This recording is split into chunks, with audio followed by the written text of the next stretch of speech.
Hi, David. Hi, Sarah. I have a question about masculine and feminine energy and the energy of your own sex and the energy of the opposite sex, Mhm. because you talk about that our own sex energy is on the left-hand side of the body and the opposite sex is on the right-hand side of the body. And people will often say, oh, that's the opposite of what I've learned somewhere Well, else. So I think it would be usually worth unpacking that a bit. so it's where we work most efficiently. It's not so much it's not say, I mean, the left-hand side is usually the side that we work most efficiently on. Okay. So that's really the way where our energy is working most Yeah, efficiently. it's usually generally the left-hand side that our energy is working the most efficiently, which is quite funny seeing most of us are right-handed.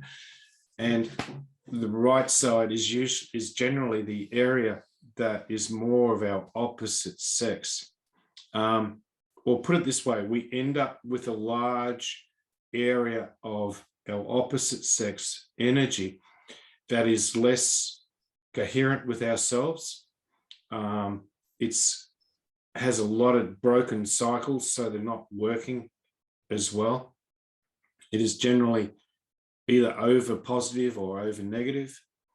And of course, when we become, when we're in a forced situation, or there's a lot of drama or something going on that we're trying to exclude, that's when we have this old habit of we've dragged all the energy from the right side, pulled it to the left, and then sort of made what is like a little barrier up, and it just to sort of force ourselves away. And of course, that's not really efficient at all, because when we do that, we discombobulate our whole body, because we're meant to have equal feminine, masculine, masculine, feminine on both sides. We're not meant to be over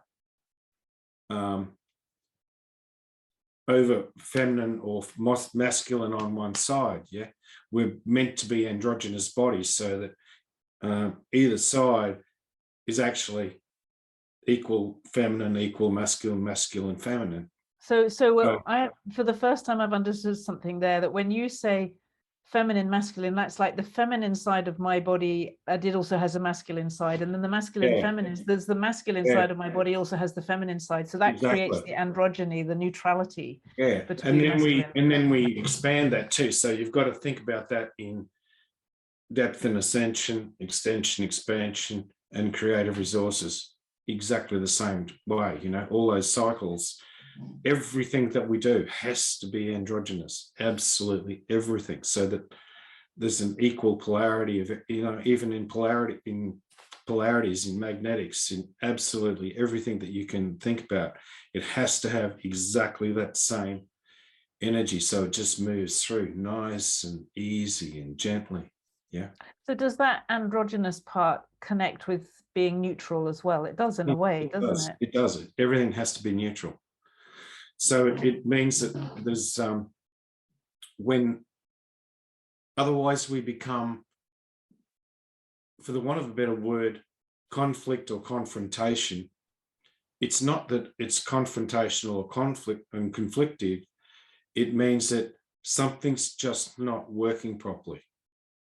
Yeah. It's almost like you're fighting So, in yourself rather so than in otherwise somebody you're else. fighting in yourself. So but it also means that, when there's something that's really, something that's not right at home or not right at work or whatever, and you're using this neutral energy, you're really not so confronting, because because when you're ultra neutral, you're offering an opportunities to resolve problems, or problem solve, if you like. Yeah.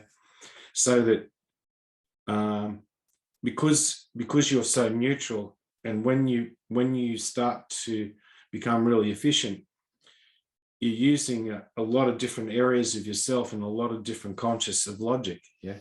So basically, it's easy to see where there's a problem, and sometimes where the problem is everybody thinks it is. It's just something really simple. And it's often the tiniest little thing or misunderstanding. And it's like you solve that, and what seems to be like a massive mountain of a problem, it's like this tiny little problem in a teacup. It's like it's nothing. Oh, okay, that's fine. Yeah, no, we could do that. That'd be wonderful. For some reason, like when I was in corporate, it was the same thing. Everyone had come to me, Dave, can you solve this problem for me? Can you solve this? I don't want to talk to them. And that was CEOs. So it's when it's not a big thing. When you use your neutral energy and you use androgynous energy, it just adds to your confidence, because your whole body is working more dynamically.